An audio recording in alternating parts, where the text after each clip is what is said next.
नमस्कार दोस्तों, स्वागत है आपका हमारे YouTube चैनल में। आज की वीडियो में हम इकोनॉमिक्स के महत्वपूर्ण तथ्यों का अध्ययन करेंगे। अगर आप UPSC, SSC, BPSC, UPPCS, UP RO या किसी भी कॉम्पिटिटिव एग्जाम की तैयारी कर रहे हैं तो ये वीडियो आपके लिए बेहद फायदेमंद साबित होगी। तो वीडियो को अंत तक जरूर देखें और अगर आपको पसंद आए तो लाइक और सब्सक्राइब करना ना भूलिए। चलिए शुरू करते हैं आज का सेशन। परीक्षा की दृष्टि से महत्वपूर्ण तथ्य। धन संबंधी परिभाषाएं एडम स्मिथ एवं जेएम मिल्स ने दिया था। दुर्लभता या संसाधन संबंधी परिभाषाएं एल रॉबिन्स ने दिया था। आवश्यकता विहीनता संबंधी परिभाषाएं जे के मेहता ने दिया था। कल्याण संबंधी परिभाषाएं मार्शल, कैनन और पीगू आदि ने दिया था। आधुनिक या विकास केंद्रित परिभाषाएं सुमैनुअल्स, बेनहम और फर्गुसन आदि ने दिया था। अर्थशास्त्र की प्रमुख पुस्तकें और उसके लेखक। दास कैपिटल के लेखक कार्ल मार्क्स थे। The wealth of the nation के लेखक एडम स्मिथ थे। Foundation of the economics analysis के लेखक पॉल एस सैमुअल्सन थे। The general theory of employment, interstate and money के लेखक जेएम किन्स थे। An essay on the nature and significance के लेखक एल रॉबिन्स थे। Of economic science, how to pay for the war के लेखक JM Keynes थे। प्रिंसिपल ऑफ इकोनॉमिक्स के लेखक अल्फ्रेड मार्शल थे। महत्वपूर्ण तथ्य। एडम स्मिथ को अर्थव्यवस्था का जनक कहा जाता है। एडम स्मिथ ही आर्थिक विचारों को क्रमबद्ध रूप से प्रस्तुत करने वाले प्रथम व्यक्ति थे। एडम स्मिथ ने अपनी पुस्तक an inquiry into the nature and causes of the wealth of nation 1976 में अर्थशास्त्र को परिभाषित करते हुए इसे धन का विज्ञान कहा था। एडम स्मिथ के अनुसार राष्ट्र के धन के स्वरूप तथा कारणों की जांच करना ही अर्थशास्त्र है। नेक्स्ट है पंचवर्षीय योजना। प्रथम पंचवर्षीय योजना समय अवधि 1951 से 1956। उद्देश्य शरणार्थियों का पुनर्वास, कृषि क्षेत्र के विकास तथा राष्ट्रीय प्रसार सेवा का प्रारंभ, संतुलित विकास नीति था। लक्ष्य वृद्धि दर का लक्ष्य 2.1% था और वृद्धि प्राप्ति 3.6%। अन्य विशेषताएं हैरड डोमर समृद्धि मॉडल पर आधारित। तो कई बार पूछा जाता है कि प्रथम अर्थव्यवस्था किस मॉडल पर आधारित था या प्रथम अर्थव्यवस्था का उद्देश्य निम्नलिखित में से कौन सा है। सामुदायिक विकास योजना को सर्वोच्च प्राथमिकता दी गई। न्यूनतम समय में खाद्यान्न में आत्मनिर्भरता की प्राप्ति, लघु एवं कुटीर उद्योगों का पुनरुद्धार आदि। द्वितीय पंचवर्षीय योजना का कार्यकाल 1956 से 1961। उद्देश्य आधारभूत एवं भारी उद्योग के विकास के साथ तीव्र औद्योगिकीकरण पर बल और राष्ट्रीय आय में 25% की वृद्धि, बड़े पैमाने पर रोजगार सृजन आदि। लक्ष्य था 4.5% का और वृद्धि दर 4.3 हुआ। पीसी महालनोबिस के 4 क्षेत्रीय मॉडल पर आधारित राउरकेला ओडिशा में, भिलाई छत्तीसगढ़, दुर्गापुर पश्चिम बंगाल में इस्पात संयंत्रों की स्थापना की गई। नेक्स्ट है तृतीय पंचवर्षीय योजना कार्यकाल 1961 से 1966। अर्थव्यवस्था को आत्मनिर्भरता तथा स्वतः स्फूर्त बनाने पर बल, कृषि पर पुनः सर्वाधिक बल और राष्ट्रीय आय में प्रतिवर्ष 5% की वृद्धि आदि। लक्ष्य 5.6% वृद्धि दर का और प्राप्ति 2.8। महालोनोविस के 4 क्षेत्रीय मॉडल, जे सैंडिकाट डिमांड स्टेशन मॉडल तथा सुखमय चक्रवर्ती के आगत निर्गत मॉडल पर आधारित। खाद्यान्न के क्षेत्रों में आत्मनिर्भरता हासिल करना। विफलता का कारण भारत चीन का युद्ध 1962 का युद्ध, भारत पाक युद्ध 1965 और 1965-66 का सूखा। नोट, वर्ष 1966 से 69 के बीच 3 वर्षीय योजना बनाई गई और इस अवधि को योजना अवकाश भी कहा जाता है। चतुर्थ पंचवर्षीय योजना का समय 1969 से 1974। लक्ष्य स्थिरता के साथ आर्थिक विकास तथा आत्मनिर्भरता की प्राप्ति, आय एवं संपत्ति का समान वितरण, क्षेत्रीय असमानता में कमी, संतुलित विकास पर जोर, औद्योगिकीकरण को बढ़ाना और आधारभूत एवं भारी उद्योग पर विशेष बल। लक्ष्य वृद्धि दर का लक्ष्य 5.7%, लक्ष्य में 3.3% की प्राप्ति। गाडगिल योजना तथा लियोतीफ के आगत निर्गत मॉडल पर आधारित था। 14 बैंकों का राष्ट्रीयकरण किया गया। MRTP अधिनियम 1969 प्रभावी तथा बफर स्टॉक की धारणा लागू हुई। पंचम पंचवर्षीय योजना का काल 1974 से 1979। लक्ष्य निर्धनता उन्मूलन व आर्थिक आत्मनिर्भरता की प्राप्ति। 4.4% वृद्धि दर का लक्ष्य, प्राप्ति 4.8%। गरीबी हटाओ का नारा, न्यूनतम आवश्यकता कार्यक्रम प्रारंभ, काम के बदले अनाज कार्यक्रम 1977 में प्रारंभ। नोट, 5वीं पंचवर्षीय योजना को 1 वर्ष पहले अर्थात वर्ष 1978 में ही समाप्त कर दिया गया था। 6वीं पंचवर्षीय योजना का समय 1980 से 1985। आधुनिकीकरण एवं अर्थव्यवस्था के विस्तार द्वारा गरीबी निवारण पर अप्रत्यक्ष आक्रमण, आत्मनिर्भरता तथा सामाजिक न्याय आदि। लक्ष्य 5.2% वृद्धि दर का और प्राप्ति 5.7%। आगत निर्गत मॉडल पर आधारित गरीबी निवारण तथा रोजगार सृजन पर विशेष बल। ग्रामीण बेरोजगारी के उन्मूलन से संबंधित अनेक योजनाएं, कार्यक्रम जैसे IRDP, NREP, ट्राइसेम, DWARCA, RLEGP आदि लागू। 6वीं योजना को 15 वर्षों की दीर्घावधि को ध्यान में रखकर बनाया गया था। इस कारण इसे प्रोस्पेक्टिव प्लानिंग भी कहा जाता है। इस योजना में पहली बार अर्थव्यवस्था के आधुनिकीकरण के लक्ष्य को शामिल किया गया। नोट, 6वीं पंचवर्षीय योजना 2 बार लागू की गई। पहली बार जनता पार्टी सरकार द्वारा 1978 से 83 के लिए, जबकि दूसरी बार कांग्रेस सरकार द्वारा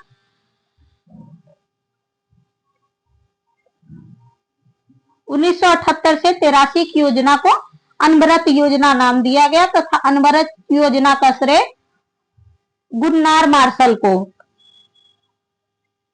नेक्स्ट है 7वीं पंचवर्षीय योजना। कार्य समय 1985 से 1990।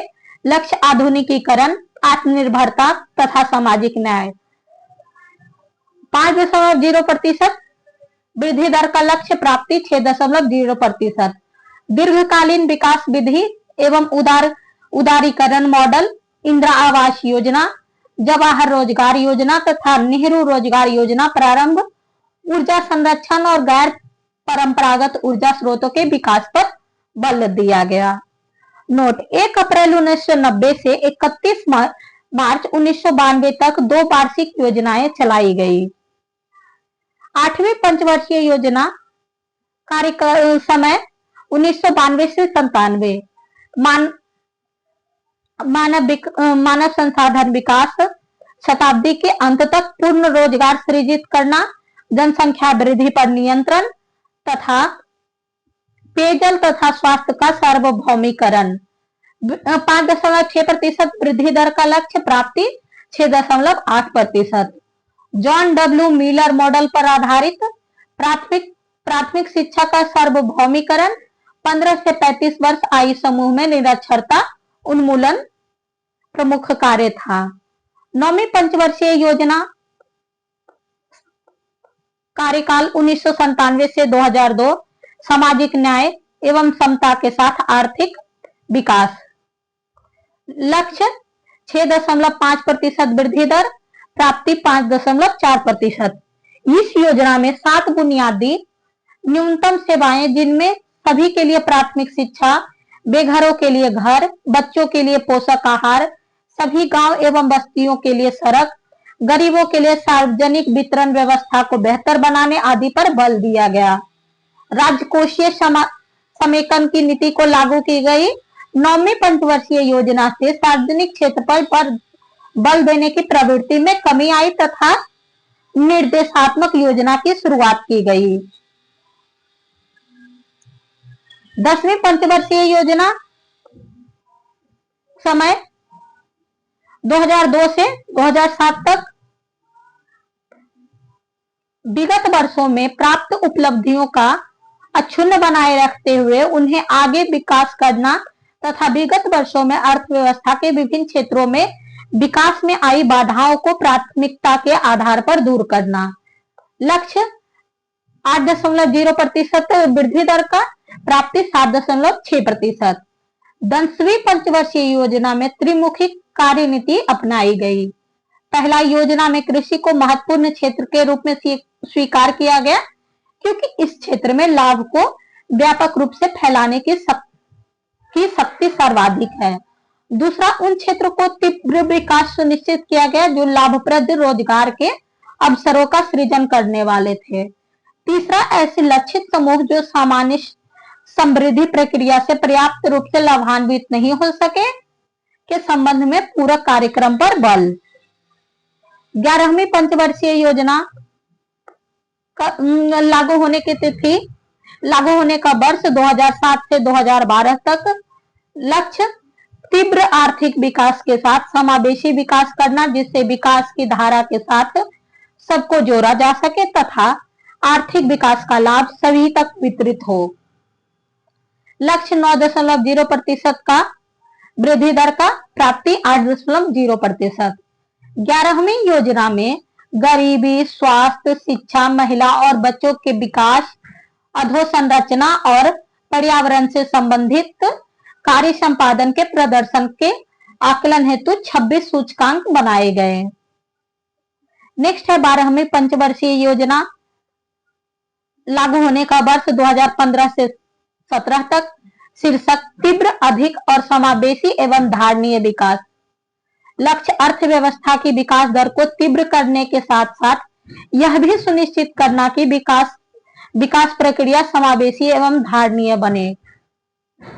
लक्ष्य 8.0% प्राप्ति का।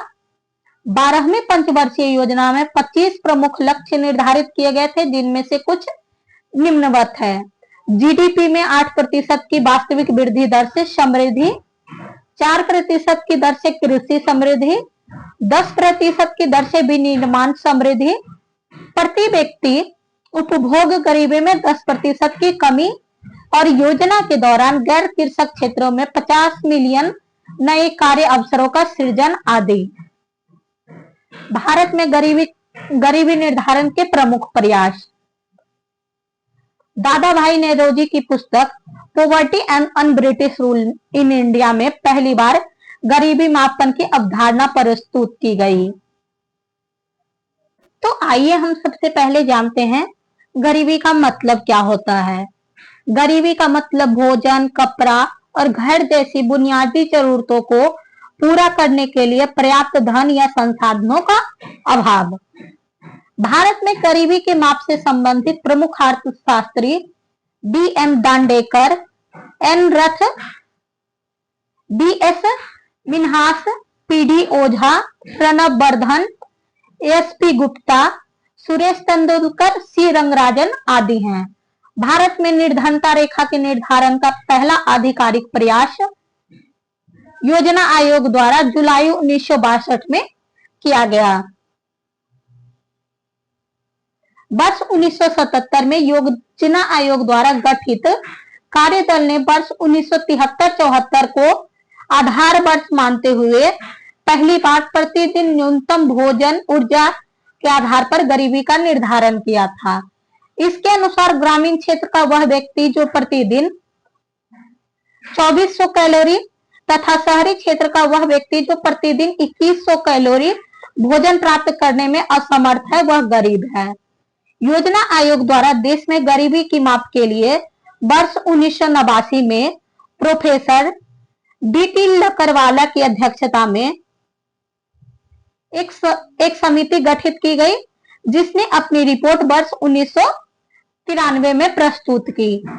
तो बहुत बार प्रश्न ये भी आता है कि लकरवाला समिति का संबंध किससे है, या फिर इसमें मैचिंग भी दे दिया जाता है कि इन्होंने गरीबी का मापन किस आधार पे किया इत्यादि। आगे चलकर योजना आयोग ने भारत में गरीबी के आकलन हेतु 2005 में सुरेश तेंदुलकर की अध्यक्षता में समिति गठित की, जिसने अपनी रिपोर्ट वर्ष नवंबर 2009 में सौंपी। तेंदुलकर समिति ने खाद्य, शिक्षा तथा स्वास्थ्य सेवाओं पर पारिवारिक व्यय को गरीबी मापन का आधार बनाया। इस समिति ने गरीबी मापन की विधि में यूआरपी यूनिफॉर्म रेफरेंस पीरियड, जिसके अंतर्गत 30 दिनों की यादाश्त अवधि के भीतर उपभोग व्यय को लिया जाता था के स्थान पर एमआरपी यानी मैक्स रेफरेंस पीरियड को अपनाया गया। एमआरपी के तहत 5 मदे कपड़ा, जूता या चप्पल, शिक्षा, टिकाऊ वस्तुएं एवं संस्थागत स्वास्थ्य व्यय को 365 दिन की यादाश्त अवधि के लिए और शेष मदों को 30 दिन की यादाश्त अवधि के लिए उपभोग व्यय के आंकड़े लिए जाते हैं। इस प्रविधि के द्वारा वर्ष 2011-12 में भारत में 21.9% आबादी गरीबी रेखा के नीचे पाई गई, ग्रामीण क्षेत्रों में 25.7% और जबकि शहरी क्षेत्रों में 13.7% आबादी गरीबी रेखा के नीचे पाई गई। इस समिति ने प्रत्येक राज्य के लिए अलग अलग गरीबी रेखा का सुझाव दिया। लकरवाला समिति के सुझाव पर ग्रामीण और शहरी क्षेत्र के लिए अलग अलग मूल्य सूचकांक अपनाए जाने लगे। लकरवाला समिति ने ग्रामीण क्षेत्रों के लिए कृषि श्रमिकों हेतु उपभोक्ता मूल्य सूचकांक तथा शहरी क्षेत्रों में औद्योगिक श्रमिकों के लिए उपभोक्ता मूल्य सूचकांक को निर्धारित किया। आबादी गरीबी रेखा के नीचे पाई गई। वर्ष 2012 में योजना आयोग ने गरीबी रेखा निर्धारण के लिए सी रंगराजन की अध्यक्षता में एक समिति गठित की। इस समिति ने वर्ष 2014 में अपनी रिपोर्ट प्रस्तुत की। सी रंगराजन समिति ने ग्रामीण क्षेत्रों के लिए 972 रुपए प्रति व्यक्ति तथा शहरी क्षेत्रों के लिए 1407 रुपए प्रति व्यक्ति मासिक उपभोग व्यय से कम उपभोग वाले व्यक्ति को गरीबी रेखा से नीचे माना। गरीबी और बेरोजगारी उन्मूलन से संबंधित योजनाएं। राष्ट्रीय ग्रामीण रोजगार गारंटी योजना प्रारंभ वर्ष 2006, भारत निर्माण कार्यक्रम प्रारंभ वर्ष 2005, अंत्योदय अन्न योजना प्रारंभ वर्ष 2002, जनश्री बीमा योजना प्रारंभ वर्ष 2000, प्रधानमंत्री ग्रामोदय योजना प्रारंभ वर्ष 2000, अन्नपूर्णा योजना प्रारंभ वर्ष 2000। नेक्स्ट है जवाहर ग्राम समृद्धि योजना प्रारंभ वर्ष 1999, स्वर्ण जयंती ग्राम स्वरोजगार योजना 1999, स्वर्ण जयंती शहरी रोजगार योजना 1997, रोजगार आश्वासन योजना 1993, प्रधानमंत्री रोजगार योजना 1993, इंदिरा आवास योजना 1985, जवाहर रोजगार योजना 1989, द्वारका 1982, ट्राइसेम ट्राइसेम का वर्ष 1979 है। केंद्रीय योजनाएं एवं परियोजनाएं और लागू होने की तिथि। प्रधानमंत्री किसान सम्मान निधि योजना लागू होने की तिथि 24 फरवरी 2019। कुसुम योजना 8 मार्च 2019 को लागू हुआ। निर्वाचन बॉन्ड योजना 2 जनवरी 2018। जल मार्ग विकास परियोजना 3 जनवरी 2018। राष्ट्रीय पोषण मिशन 8 मार्च 2018। प्रधानमंत्री मातृ वंदना योजना 1 जनवरी 2017 को लागू किया गया। प्रवासी कौशल विकास योजना 8 जनवरी 2017 को लागू हुआ। राष्ट्रीय वयोश्री योजना 1 अप्रैल 2017 को। दरवाजा बंद अभियान 30 मई 2017। प्रधानमंत्री व्यय वंदना योजना 21 जुलाई 2017। स्टार्टअप इंडिया 16 जनवरी 2016 को लागू किया गया। ई नेशनल एग्रीकल्चर मार्केट, जिसे ई नाम भी कहते हैं, 14 अप्रैल 2016 से लागू हुआ।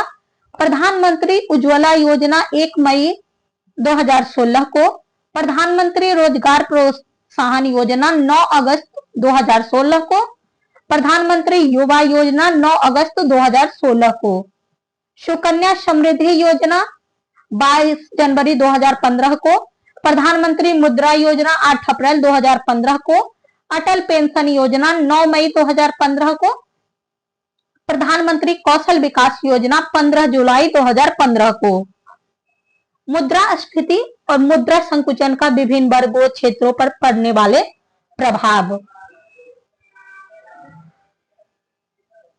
तो आइए हम सबसे पहले मुद्रास्फीति क्या होता है इसके बारे में थोड़ी जानकारियां हासिल कर लेते हैं।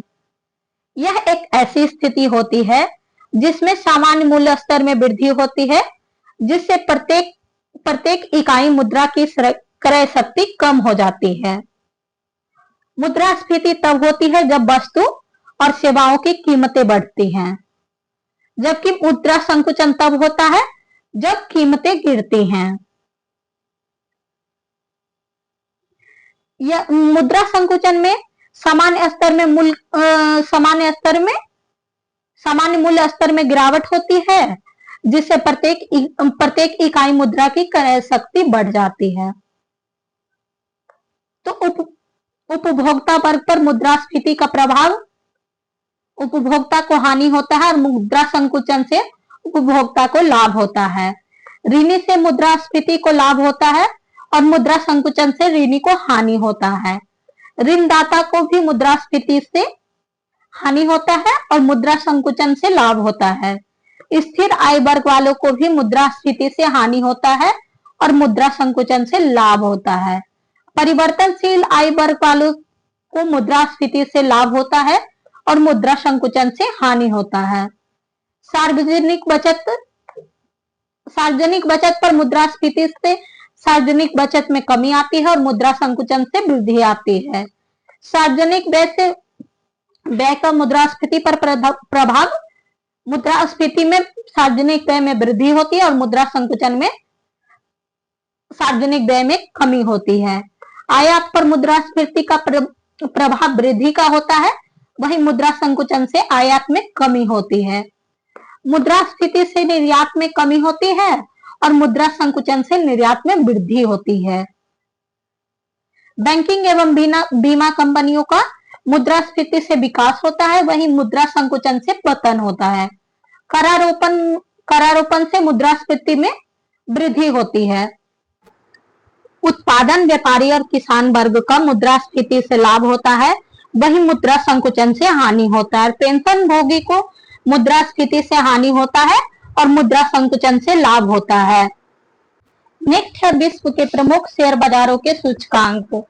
कोरिया का शेयर सूचकांक कोस्पी है, चीन का एसएसई है, टोक्यो का निकाई, ताइवान का टाइएक्स, थाईलैंड का सेट, जर्मनी का मिड डेक्स, ब्राजील का बोगोस्पा। यूएसए का शेयर सूचकांक है नास्डॉक, सिंगापुर का सीमेक्स या सेट्रस टाइम्स है, मैक्सिको का बोल्सा, इंग्लैंड का एफटीएसई 100, हांगकांग का हैंगसेंग। नेक्स्ट है केंद्र एवं राज्य सरकार के कर। केंद्र सरकार के प्रत्यक्ष कर और राज्य सरकार के प्रत्यक्ष कर। प्रत्यक्ष कर वह कर होता है जो सीधे करदाता पर लगाया जाता है तथा सीधे कर लगाने वाले प्राधिकारी को भुगतान किया जाता है। तो केंद्र सरकार द्वारा लगाया गया प्रत्यक्ष कर व्यक्तिगत आय कर, संपत्ति कर, उपहार कर, पूंजीगत लाभ कर, व्यय कर, निगम कर, आस्ति कर, ब्याज कर, लाभांश कर और प्रतिभूत समव्यवहार कर आदि है। राज्य सरकार के प्रत्यक्ष कर रोजगार पर कर, व्यवसाय कर, कृषि आय पर कर, भू राजस्व पर कर, गैर शहरी अंचल संपत्तियों पर कर, होटल प्राप्तियों पर कर और पथ कर है। नेक्स्ट है केंद्र सरकार के अप्रत्यक्ष कर और राज्य सरकार के अप्रत्यक्ष कर। अप्रत्यक्ष कर वस्तु और सेवाओं पर लगाया जाता है और इसका भुगतान व्यक्ति द्वारा बिचौलियों को किया जाता है जो बाद में कर को सरकार को सौंप दिया जाता है। केंद्र सरकार के अप्रत्यक्ष कर केंद्रीय उत्पाद शुल्क, केंद्रीय बिक्री कर, सीमा शुल्क, सेवा कर और जीएसटी। राज्य सरकार के अप्रत्यक्ष कर बिक्री कर या व्यापार कर, वाहनों पर कर, विज्ञापन पर कर, अष्टापंत एवं पंजीयन शुल्क, राज्य उत्पाद शुल्क, शिक्षा उपकर, प्रवेश कर, डीजल पेट्रोल पर बिक्री कर। भारत के वित्त आयोग, पहला वित्त आयोग का स्थापना वर्ष 1951, अध्यक्ष केसी नियोगी, समयावधि 1952 से 1957। दूसरा वित्त आयोग स्थापना वर्ष 1956, अध्यक्ष के संथानम, समयावधि 1957 से 1962। तीसरा वित्त आयोग स्थापना वर्ष 1960, अध्यक्ष ए के चंदा, 1962 से 1966 तक। चौथा वित्त आयोग का स्थापना वर्ष 1964, अध्यक्ष पीवी राजमन्नार, समय अवधि 1966 से 1969। पांचवा वित्त आयोग स्थापना वर्ष 1968, अध्यक्ष महावीर त्यागी, समय अवधि 1969 से 1974। छठवां वित्त आयोग स्थापना वर्ष 1972, अध्यक्ष के ब्रह्मानंद रेड्डी, समय अवधि 1974 से 1979। सातवां वित्त आयोग स्थापना वर्ष 1977, अध्यक्ष जेएम सैलट, समय अवधि 1989 से 1984। आठवां वित्त आयोग स्थापना वर्ष 1983, वाईवी चौहान, 1984 से 1989 तक। नौवां वित्त आयोग का गठन वर्ष 1987, स्थापना वर्ष 1987, एन के पी सालवे, 1989 से 1995 तक। 10वां वित्त आयोग का स्थापना वर्ष 1992, अध्यक्ष के सी पंत, कार्यकाल 1995 से 2000 तक। 11वां वित्त आयोग का स्थापना वर्ष 1998, ए एम खुसरो, अध्यक्ष, कार्यकाल 2000 से 2005 तक। 12वें वित्त आयोग का गठन 2002 में, सी रंगराजन अध्यक्ष, कार्यकाल 2005 से 2010। 13वें वित्त आयोग का स्थापना वर्ष 2007 में, अध्यक्ष विजय केलकर, कार्यकाल 2010 से 2015। 14वें वित्त आयोग का गठन वर्ष 2013, अध्यक्ष वाईवी रेड्डी, वर्ष 2015 से 2020। 15वें वित्त आयोग का गठन वर्ष 2017, अध्यक्ष एन के सिंह, कार्यकाल 2016-21 से 26 तक। 16वें वित्त आयोग का गठन वर्ष 2023 में, अध्यक्ष अरविंद पनगढ़िया, अगले 5 वर्षों के लिए। नेक्स्ट है कृषि उत्पाद बोर्ड। भारतीय कॉफी बोर्ड स्थापना वर्ष 1942 में, मुख्यालय बेंगलुरु कर्नाटका में। रबर बोर्ड की स्थापना वर्ष 1947, मुख्यालय कोट्टायम केरल में। भारतीय चाय बोर्ड वर्ष 1954, मुख्यालय कोलकाता पंजाब। तंबाकू बोर्ड गठन वर्ष 1976 में, गुंटूर आंध्र प्रदेश में। भारतीय मसाला बोर्ड गठन वर्ष 1987, मुख्यालय कोची केरल। राष्ट्रीय मांस और पोल्ट्री प्रसंस्करण बोर्ड वर्ष 2009, मुख्यालय दिल्ली। राष्ट्रीय मत्स्यिकी विकास बोर्ड वर्ष 2006, मुख्यालय हैदराबाद। राष्ट्रीय पटसन बोर्ड गठन 2009 में, मुख्यालय कलकत्ता पश्चिम बंगाल। नेक्स्ट है प्रमुख समितियां या आयोग, कार्य गठन और वर्ष। महालोनोभिस समिति आय वितरण का आकलन वर्ष 1960 में, खुसरो समिति कृषि एवं ग्रामीण शाखा के लिए 1989 में, दांतेवाला समिति बेरोजगारी अनुपात के लिए 1968 में, सरकारिया आयोग का कार्य केंद्र राज्य संबंध गठन वर्ष 1983 में, गोईपोड़िया समिति का संबंध बैंकिंग सेवा सुधार से गठन 1990 में, गोस्वामी समिति औद्योगिक रुग्णता का कार्य गठन वर्ष 1993, नरसिंह समिति वित्तीय सुधार के लिए 1991 में, राजा जे चेलैया समिति कर सुधार के लिए 1991 में, जानकी रमन समिति प्रतिभूति घोटाला के लिए गठन 1992 में, मल्होत्रा समिति बीमा सुधार के लिए गठन वर्ष 1993 में, भंडारी समिति क्षेत्रीय ग्रामीण बैंकों की पुनर्संरचना 1994 में, भंडारी समिति अभी क्षेत्रीय ग्रामीण बैंकों का मर्जर भी किया गया है, तो इसको ध्यान में रख सकते हैं। और ये विभिन्न सारी समितियों का खास करके यूपी के आरओ या यूपी पीसीएस के किसी भी यूपी पीसीएस या यूपी के किसी भी एग्जाम में मैचिंग से संबंधित प्रश्नों की संख्या अधिक आता है या फिर इनमें से कौन सा सही मैच नहीं है, तो कृपया यूपी वाले इसे विशेष ध्यान दें। आबिद हुसैन समिति लघु उद्योग स्थापना 1995 में, मीरा सेठ समिति का कार्य हथकरघा विकास स्थापना 1995 में, महाजन समिति चीनी उद्योग के लिए स्थापना 1997 में,